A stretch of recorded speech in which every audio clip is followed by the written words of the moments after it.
ಈ ಒಂದು ದೇವಸ್ಥಾನ ಇಷ್ಟೊಂದು ವಿಜೃಂಭಣೆಯಿಂದ ಇಷ್ಟೊಂದು ದೊಡ್ಡದಾಗಿ ಇಷ್ಟೊಂದು ಚೆನ್ನಾಗಿ ಈ ದೇವರು ಪೂಜೆ ಮಾಡಿಸ್ಕೊಳ್ತಾ ಇದ್ದಾರೆ ಅಂದರೆ ಈ ಗುಡಿಪಲ್ಲಿಯ ಎಲ್ಲ ಜನಾಂಗದವರಿಂದ. ನಮ್ಮ ಗುಡಿಪಲ್ಲಿಯಲ್ಲಿ ಯಾವುದೇ ಒಂದು ಜಾತಿ ಭೇದ ಇಲ್ಲ, ರಾಜಕೀಯ ಇಲ್ಲ. ರಾಜಕೀಯ ಇದ್ದರೂ ಕೂಡ ರಾಜಕೀಯ ದಿವಸ ಮಾತ್ರ, ಎಲೆಕ್ಷನ್ ದಿವಸ ಮಾತ್ರ ಇರ್ತದೆ ಹೊರತು ಈ ಒಂದು ದೇವಸ್ಥಾನಗಳ ಗುಡಿಪಲ್ಲಿ ಅಂದ್ರೇ ಗುಡಿಗಳೆಲ್ಲ ಇರುವುದರಿಂದ ಗುಡಿಪಲ್ಲಿ ಅಂತ ಹೆಸರು ಬಂದಿರೋದು. ಗುಡಿಪಲ್ಲಿ ಎಲ್ಲ ಜಾತಿಯವರಿಗೂ ಅಣ್ಣ ತಮ್ಮಂದಿರಂಗಿದ್ದಾರೆ ಹೊರತು ಎಲ್ಲರೂ ಒಂದು ಶತ್ರು ಅನ್ನೋದೇ ಇಲ್ಲ ನಮ್ಮ ಗುಡಿಪಲ್ಲಿಯಲ್ಲಿ. ಈ ದೇವಸ್ಥಾನದ ಬಗ್ಗೆ ಹೇಳಿದರೆ ಪ್ರತಿಯೊಬ್ಬರೂ ಅವರ ಯೋಗ್ಯತಾನುಸಾರವಾಗಿ 10 ರೂಪಾಯಿ ಕೊಡೋಕ್ಕೂ ಕೇಳಿದ್ರೆ ಅವರನ್ನು 20 ರೂಪಾಯಿ ಕೊಡೋ ಅಷ್ಟು ಅವರ ಶಕ್ತಿ ಮೀರಿ ಕೊಟ್ಟು ಈ ಒಂದು ದೇವಸ್ಥಾನಗಳು ಗುಡಿಪಲ್ಲಿಯಲ್ಲಿ ಇಷ್ಟೊಂದು ದೊಡ್ಡದಾಗಿ ಆಗಬೇಕು ಅಂದರೆ ಅದೇ ಕಾರಣ. ಆದ್ದರಿಂದ ಎಲ್ಲ ಗುಡಿಪಲ್ಲಿ ಜನಾಂಗದವ್ರಿಗೂ, ಎಲ್ಲ ಜಾತಿಯವರೆಗೂ, ಎಲ್ಲ ಅಣ್ಣ ತಮ್ಮಂದಿರಿಗೆ ಇದ್ದಂಗೆ ಇದ್ದೀವಿ ನಾವು ಗುಡಿಪಲ್ಲಿಯಲ್ಲಿ. ಅದೇ ಈ ಒಂದು ಗುಡಿಪಲ್ಲಿಯ ಒಂದು ವಿಶಿಷ್ಟತೆ. ಗುಡಿಪಲ್ಲಿ ಅಂದರೆ ಗುಡಿಗಳ ಊರು ಅಂತ ಎಲ್ಲರೂ ಹೇಳ್ತಾರೆ.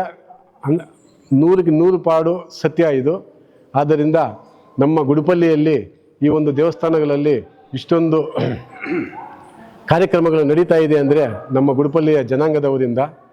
ಮತ್ತು ನಾವು ನಮ್ಮ ತಾತಂದರಿಂದ, ನಮ್ಮ ಅಪ್ಪಂದರಿಂದ ಎಲ್ಲರೂ ನಾವೇ ರಥೋತ್ಸವಾದರೂ ಕಲಶ ಎತ್ತೋದು ನಾವೇ.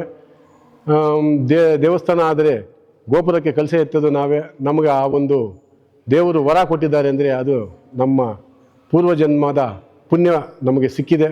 ಅದು ನಾವು ಎಷ್ಟೋ ಅದಕ್ಕೆ ನಾವು ಧನ್ಯರಾಗಿದ್ದೀವಿ.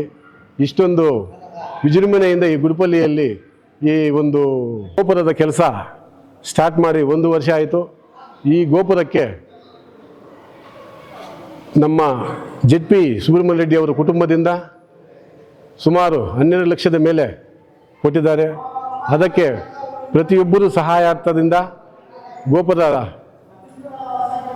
ನಿರ್ಮಾಣ ಆಗಿದೆ.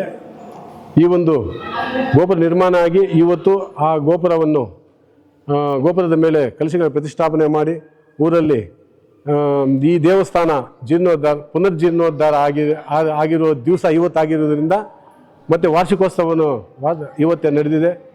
ಪ್ರತಿಯೊಬ್ಬರು ಸುಮಾರು 300 ಮನೆಗಳಿಂದ ಪ್ರತಿಯೊಬ್ಬರು 2,000 ಕೊಟ್ಟು ಅವರು ಕಲಶಗಳನ್ನು ಅವ್ರ ಮನೆಗೆ ಎತ್ಕೊಂಡು ಹೋಗೋದಕ್ಕೆ ಕೇಳಿದ ತಕ್ಷಣ ದೇವಸ್ಥಾನಕ್ಕೆ ಕೊಟ್ಟು ಈ ಒಂದು ದೇವಸ್ಥಾನಕ್ಕೆ ಇಷ್ಟೊಂದು ವಿಜೃಂಭಣೆಯಿಂದ ನಡೆಯಲು ಎಲ್ಲ ಕೊಟ್ಟ ನಮ್ಮ ಗುಡಿಪಲ್ಲಿ ಜನಾಂಗದವರಿಗೆ ಧನ್ಯವಾದಗಳನ್ನು ತಿಳಿಸ್ತಾ ಈ ಒಂದು ಕಾರ್ಯಕ್ರಮ ಯಶಸ್ವಿ ಮಾಡಿಕೊಡಲು ಎಲ್ಲ ಜನಾಂಗದವರು ಸಹಾಯ ಮಾಡಿದ್ದಕ್ಕೆ ಎಲ್ಲರಿಗೂ ಧನ್ಯವಾದ ಹೇಳುತ್ತಾ ನನ್ನ 4 ಮಾತುಗಳನ್ನು ಮುಗಿಸ್ತೀನಿ.